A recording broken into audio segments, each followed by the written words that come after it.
Hello friends, welcome back to YouTube channel economics आसान है। Guys, आज हम माइक्रो इकोनॉमिक्स का चैप्टर नंबर 1 इंट्रोडक्शन को कंटिन्यू कर रहे हैं। अगर गाइस आपने हम तक फॉलो नहीं करा तो फॉलो कर सकते हो Facebook, Telegram, x, Instagram, WhatsApp पर। इनका लिंक मैं तुम्हें डिस्क्रिप्शन में दे दूंगी। आज की क्लास में डिटेल में डिस्कस करेंगे कि पीपीसी की जो शेप होती है वो कॉन्केव कब होती है, स्ट्रेट लाइन कब होती है और कॉन्वेक्स कब होती है, और क्या इकोनॉमी हमेशा पीपीसी पर ऑपरेट करती है। इन सब क्वेश्चंस को हम आज देखने वाले हैं। सो गाइस, स्टार्ट करते हैं आज की क्लास। बात करें पीपीसी की, तो पीपीसी क्या होता है, लास्ट क्लास में हमने डिस्कस करा ही कि पीपीसी एक ग्राफिकल रिप्रेजेंटेशन होती है पीपी शेड्यूल की, जिसमें हम दो वुड के मैक्सिमम कॉम्बिनेशन, जो मैक्सिमम पॉसिबल कॉम्बिनेशन बन सकते हैं जब हम रिसोर्सेज को फुल एंड एफिशिएंटली यूटिलाइजेशन करते हैं और टेक्नोलॉजी हमारी क्या होती है, कांस्टेंट होती है। तो पीपीसी जो है वो ऑल कॉम्बिनेशन को शो करता है जो दो रिसोर्सेज के बन सकते हैं जब रिसोर्सेज को फुल एंड एफिशिएंटली यूटिलाइजेशन करा जाएगा। तो ऐसा जरूरी नहीं है कि इकोनॉमी हमेशा पीपीसी पर ही ऑपरेट करे।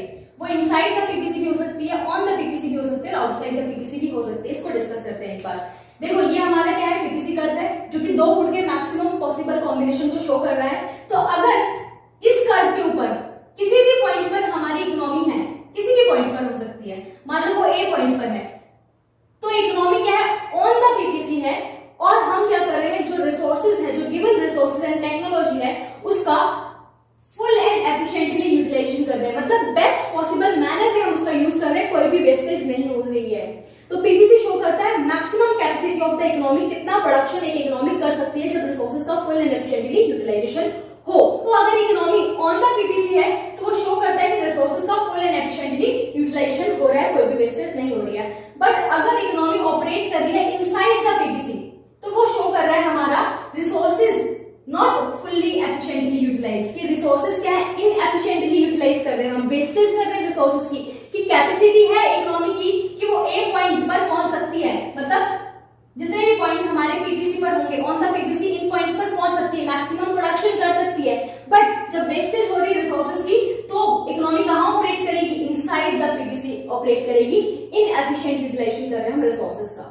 क्लियर?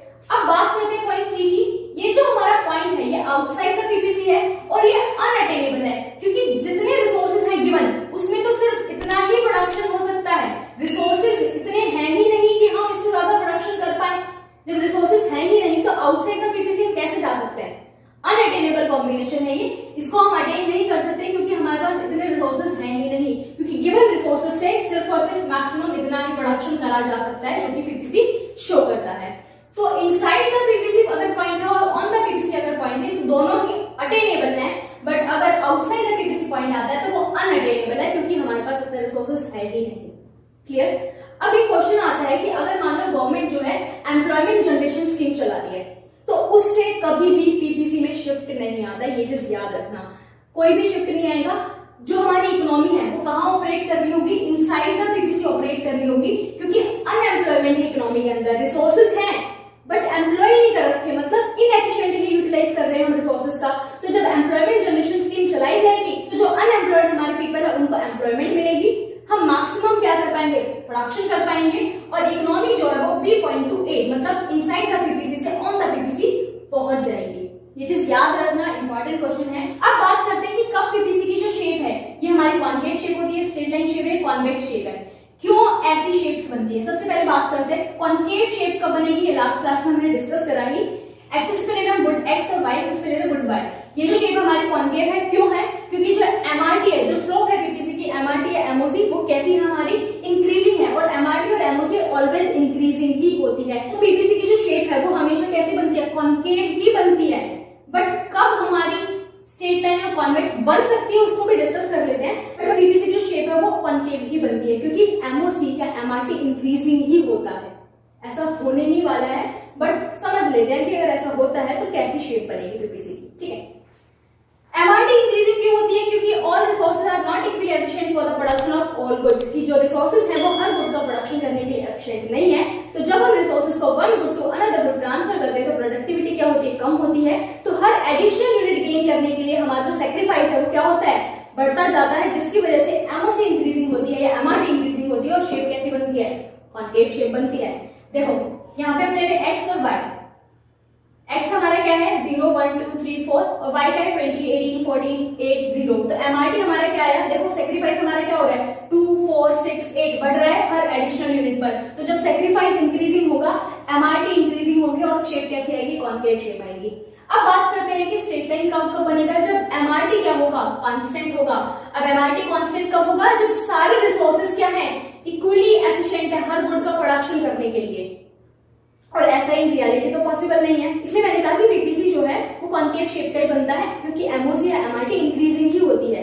बट कब कब ऐसा कर्व बन सकता है वो हम मानकर चल रहे हैं कि रिसोर्सेज क्या है, इक्वली एफिशिएंट है। तो एमआरटी क्या होगा, कांस्टेंट होगा। कर्व कैसा बनेगा, स्ट्रेट लाइन कर्व बनेगा। एग्जांपल देखो, जैसे हमारा 0 1 2 3 4, y हमारा 16 12 8 4 4, एमआरटी क्या है 4 4 4 4। हर एडिशनल यूनिट गेन करने के लिए सेम यूनिट्स का सेक्रीफाइस करना पड़ रहा है, 4 यूनिट का सेक्रीफाइस करना पड़ रहा है। तो सेक्रीफाइस कांस्टेंट है, मतलब एमआरटी कांस्टेंट है, एमआरटी कांस्टेंट है, तो कर्व कैसा बनेगा, स्ट्रेट लाइन कर्व बनेगा। कॉन्वेक्स शेप कब बनेगी, जब एमआरटी क्या होगा, डिक्रीजिंग होगा। डिक्रीजिंग होगा मतलब हर एडिशनल यूनिट पर हमारा जो सेक्रीफाइस है वो क्या होता जाए, डिक्रीज होता जाए। फॉर एग्जांपल के लिए एक्स है मेरा 0 1 2 3 4 5, वाई है 20 40 9 5 2 0, एमआरटी क्या है मेरा 6 5 4 3 2 1। तो हर एडिशनल यूनिट पर सेक्रीफाइस क्या हो रहा है, डिक्रीज हो रहा है। सेक्रीफाइस डिक्रीज हो रहा है तो एमआरटी डिक्रीजिंग है, एमआरटी डिक्रीजिंग है तो शेप कैसी आएगी हमारी कर्व की, कॉन्वेक्स आएगी। सो गाइस बहुत अच्छे से क्लियर हो गया होगा कि इकोनॉमिक पीपीसी ऑपरेट नहीं करती है, वो इनसाइड द पीपीसी हो सकती है। इनसाइड द पीपीसी है तो रिसोर्सेज इनएफिशिएंटली यूटिलाइज हो रहे हैं, और ऑन द पीपीसी है तो ऑप्टिमम यूटिलाइजेशन कर रहे हैं हम रिसोर्सेज का। और आउटसाइड द पीपीसी तो हो ही नहीं सकती क्योंकि हमारे पास इतने रिसोर्सेज है ही नहीं। पीपीसी की जो शेप है वो हमारी कॉन्केव कब बनेगी, जब एमआरटी इंक्रीजिंग होगा, मतलब कि हर एडिशनल यूनिट पर हमारा सेक्रीफाइस क्या हो रहा है, बढ़ रहा है। स्ट्रेट लाइन कब बनेगा, जब एमआरटी कांस्टेंट होगा, तो हर एडिशनल यूनिट पर सेक्रीफाइस क्या है, कांस्टेंट है, सेम है। कॉन्वेक्स शेप कब बनेगा, जब एमआरटी डिक्रीजिंग होगा, हर एडिशनल यूनिट पर हमारा सेक्रीफाइस क्या होगा, डिक्रीजिंग करेगा। सो गाइस आज के लिए इतना ही, मिलते हैं नेक्स्ट क्लास में। Thank you.